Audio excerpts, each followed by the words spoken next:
A hi friends, welcome to my channel. ఈరోజు నేను మీకు చూపిస్తున్నాను మటన్ విత్ మక్కగూడాలు. చూడండి, ఆయిల్ వేడైపోయిన తర్వాత డ్రై మసాలాలు వేసుకొని, ఉల్లిగడ్డ పచ్చిమిర్చి వేసుకొని, కొద్దిగంత అల్లం వెల్లుల్లి వేసుకొని అవి కాస్త గోలిన తర్వాత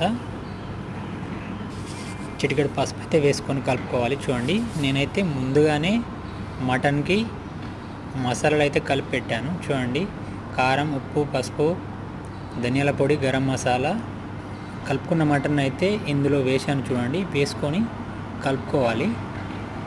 మసాలా ముక్కలకు పట్టే విధంగా మనమైతే కలుపుతూ ఉండాలి కాసేపు. చూడండి, ముక్కలకు మసాలా పట్టేసింది.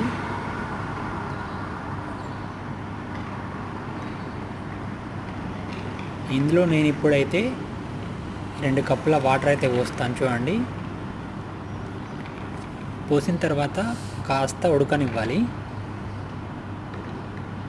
అది కాస్త ఉడికిన తర్వాత దీన్నైతే ఇప్పుడు నేను కుక్కర్లోకి తీసుకున్నాను. చూడండి, కుక్కర్ మూత పెట్టేసి లో ఫ్లేమ్లో ఒక 3 విజిల్ అయితే రానివ్వాలి. చూడండి, 3 విజిల్ అయితే వచ్చినాయి. ఆవిరిపోయిన తర్వాత కుక్కర్ ఓపెన్ చేసి చూస్తాను. చూడండి, కలర్ చాలా బాగా వచ్చింది, మటన్ కూడా ఉడికిపోయింది.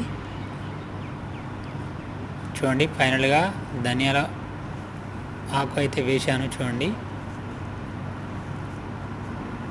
కన్సిస్టెన్సీ చాలా బాగా వచ్చింది. చూడండి, ఫైనల్గా మటన్ విత్ మక్కగూడలు మీకు చూపిస్తున్నాను. టేస్ట్ అయితే చాలా బాగుంటుంది. ఇంకా మీకు ఎలాంటి వీడియోలు మీరు చూడాలనుకుంటున్నారో కామెంట్లో తెలపండి ఫ్రెండ్స్.